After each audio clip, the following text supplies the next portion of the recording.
Stock మార్కెట్లో invest చేసి మీ డబ్బులు డబుల్ చేసుకోవాలనుకుంటున్నారా? విజయవాడలో జరిగే సుందరరామిరెడ్డి గారి లైవ్ సెమినార్ కి అటెండ్ అవ్వండి. నమస్కారం అలగరి రవీంద్రనాథ్ గారు.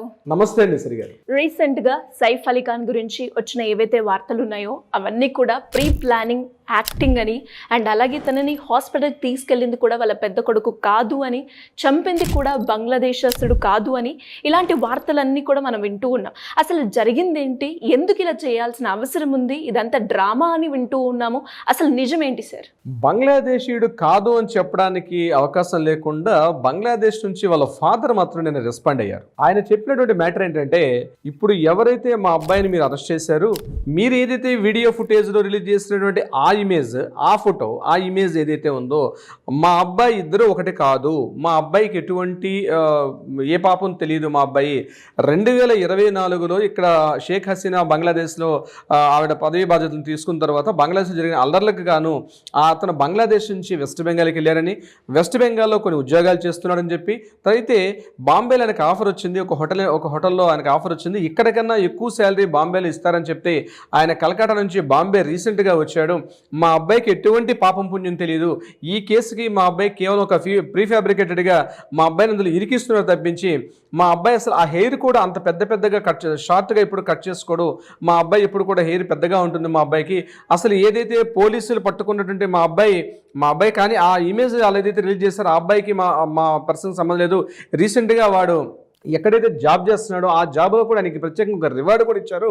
దానికి సంబంధించిన అతని వర్క్మెన్షిప్ నచ్చి మా అబ్బాయి వీరి చాలా మంచివాడు అని చెప్పి, ఒక ట్విస్ట్ ఏంటంటే, ఎవరైతే నిందితుడిగా చూపించుంటే మహమ్మద్ ఇష్రఫుల్ అహ్మద్ అని ఏదైతే పేరు చెప్తున్నారో, వాళ్ళ ఫాదర్ రీసెంట్గా బంగ్లాదేశ్ నుంచి ఆయన ఒక ప్రెస్ నోట్ కూడా, అంటే ఆయన ఒక మీడియా ద్వారా కూడా చెప్పడం జరిగింది. అందులో భాగంగా ఇంకోటి ఏం చెప్పాడంటే, మేము ఎవరైనా ఇండియాలో మా అబ్బాయి తరపున ఎవరైనా మాట్లాడతారంటే కేసుని ఎవరైనా తీసుకుంటారని చెప్తూ, బంగ్లాదేశ్లో కూడా మేము న్యాయ పోరాటం చేస్తాం, ఇక్కడ నుంచి కూడా మా అబ్బాయిని ఎటువంటి పాపం పుణ్యం తెలియదు, మా అబ్బాయిని విడిపించేసేయండి అని చెప్పి బంగ్లాదేశ్ నుంచి వాళ్ళ ఫాదర్ మాట్లాడడం కూడా ఒక కొంత ఇంట్రెస్టింగ్ అనిపిస్తుంది.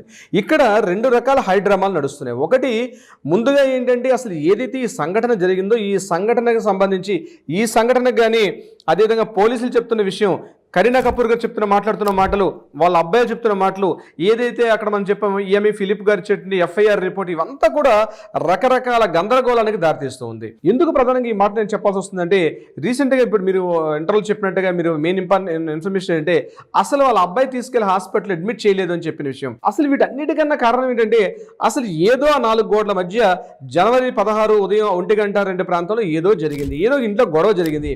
ఆ గొడవ ముందుగా ఏమనుకున్నట్టే కరీనా కపూరే ఆ గొడవ కారణం అని చెప్పి అనుకున్న తర్వాత, లేదు వీళ్ళ ఫ్యామిలీలో గొడవ నడుస్తుంది, ఆ గొడవ వల్ల ఇట్లా జరిగింది, వాళ్ళ అబ్బాయి కత్తితో పొడి చేశాడని చెప్పి అంటున్నారు.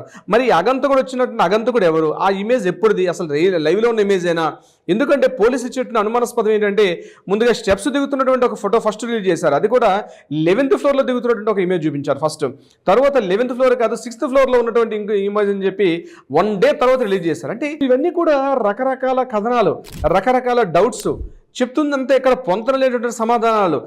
పోలీసులు చెప్పింది ఒకటి, ఇక్కడ జరుగుతుంది ఒకటి, కనిపిస్తున్న ఆధారాలు ఇంకో రకంగా ఉన్నాయి. ఇదంతా కూడా దేనికో దారితీస్తుంది. ఇదిలా ఉంటుండగా December 13 మనకి జడ్జిమెంట్ ఇచ్చారు, అంటే మధ్యప్రదేశ్ భోపాల్ ప్రభుత్వం. లాస్ట్ టైం కూడా మనం మాట్లాడుకున్నాం దీనికి సంబంధించి. వీళ్ళ ప్రాపర్టీకి సంబంధించింది భోపాల్ ఉన్నటువంటి ఫాస్టాఫ్ హౌస్ అని చెప్పి ఏదైతే ఉందో, అదొక 15,000 కోట్ల రూపాయల ప్రాపర్టీ అని చెప్పారు. ఈ కేసుకు సంబంధించి ఈ రోజు అక్కడ ఫైలింగ్ చేయాలి అంటే, అక్కడ ఏమైంది, కస్టడీ ఆఫ్ ఎనిమీ యాక్ట్ అని చెప్పి 1968 ప్రకారం ఆ ప్రాపర్టీ కంప్లీట్గా ప్రభుత్వానికి చెందని చెప్పి ప్రభుత్వం ఉత్తర్వులు జారీ చేసినప్పుడు కూడా వీళ్ళు ఎక్కడ రెస్పాండ్ ఈ రోజు వరకు కూడా రెస్పాండ్ కాలేదు దీనికి సంబంధించి. ఇంకా రెస్పాండ్ కాకపోతే ఈ ప్రాపర్టీ యాస్టీస్గా వెళ్ళిపోతుంది. అంటే యాక్చువల్గా ఆ భోపాల్లో ఉన్న ప్రాపర్టీ యాక్చువల్లీ అంటే వీళ్ళ తాతగారు అండి ఇఫ్తిఖర్ అలీ ఖాన్ అని చెప్పి వీళ్ళ తాతగారు అనమాట. వాళ్ళ తాతగారి యొక్క భార్య అయినటువంటి అబీదా అనే ఒక లేడీ ఉండేది. అబీదా, సాజిదా సుల్తాన్ ఇద్దరు కూడా సిస్టర్స్. సాజిదా సుల్తాను వీళ్ళ తాతగారి తాలూకా భార్య, సాజిదా సుల్తాన్ గారి తాలూకా సిస్టరే ఈ అబీదా. అంటే ఈ ప్రాపర్టీస్ ఏదైతే ఉందో, న్యాయపరంగా వంశపారంపర్యంగా అబీదాకి చెందిన ప్రాపర్టీస్ ఆవిడ ఎప్పుడైతే కాందీసీకులుగా ఆవిడ ఎప్పుడైతే వెళ్ళిపోయారో, పాకిస్తాన్ వెళ్ళిపోయారు కాబట్టి ఆ ప్రాపర్టీస్ ఇండియాకి చెందాల్సినవిగా ఆల్రెడీ ఒక యాక్ట్ ఉంది కాబట్టి ఇది ప్రభుత్వం తీసుకునే అవకాశం కల్పించే అవకాశం వచ్చింది. కానీ 2019 ఏం జరిగిందంటే, ఈ ప్రాపర్టీస్ వారసత్వం మాకు హక్కు ఉందని చెప్పి సైఫ్ అలీ ఖాన్ గారు వారసులుగా దీనికి వెళ్ళేటప్పుడు, లేదు ఈ ప్రాపర్టీ మీకే చెందుతుందని చెప్పి అప్పుడు 2019లో తీర్పు వచ్చింది. దాని తర్వాత జరిగిన సంఘటనల పరిణామాలు వెంటనే మారిపోయి ఇప్పటివరకు కూడా వాళ్ళు కోర్టులో వెళ్ళకపోవడం, దీని మీద రీసెంట్గా హైకోర్టు జడ్జిమెంట్ ఏమి ఇచ్చిందంటే వివేక్ అగర్వాల్ గారి తాలూకా ధర్మాసనం ఏం తీర్పు చెప్పారంటే ఈ ప్రాపర్టీ చెందుతుంది, ఇమీడియట్గా ఏమైనా ఒక 30 డేస్లో మీరు ఇమీడియట్గా దీని మీద కౌంటర్ ఏమని చెప్పారు. ఇప్పటిదాకా వాళ్ళ కౌంటర్ వేసిన దాఖలాలు కూడా లేవు. అంటే ఈ ప్రాపర్టీకి సంబంధించి సైఫ్ అలీ ఖాన్ గారి ఇంట్లో ఏమైనా గొడవ జరుగుతున్నాయా అన్న విషయంలో జరుగుతున్నాయి. వీళ్ళు యాక్చువల్గా సినిమా యాక్టర్స్, వీళ్ళు తెర మీద నటించాల్సిన నటీనటులు వీళ్ళు తెర ముందు కూడా జీవించేస్తున్నారా అని చాలా మందికి డౌట్ వస్తుంది. అంటే ఇదంతా కూడా వెనకాల డైరెక్షన్ ఎవరు, కథా స్క్రీన్ ప్లే ఎవరు నడిపిస్తున్నారు, వితౌట్ మ్యూజిక్ లెస్ ఈ మ్యూజిక్ ఈ యొక్క మొత్తం ఇదంతా కూడా ఒక సినిమా స్టోరీలా ఉంది తప్పించి ఇది రియల్గా జరిగింది అనడానికి ఎవరు కూడా నమ్మే పరిస్థితి లేరు.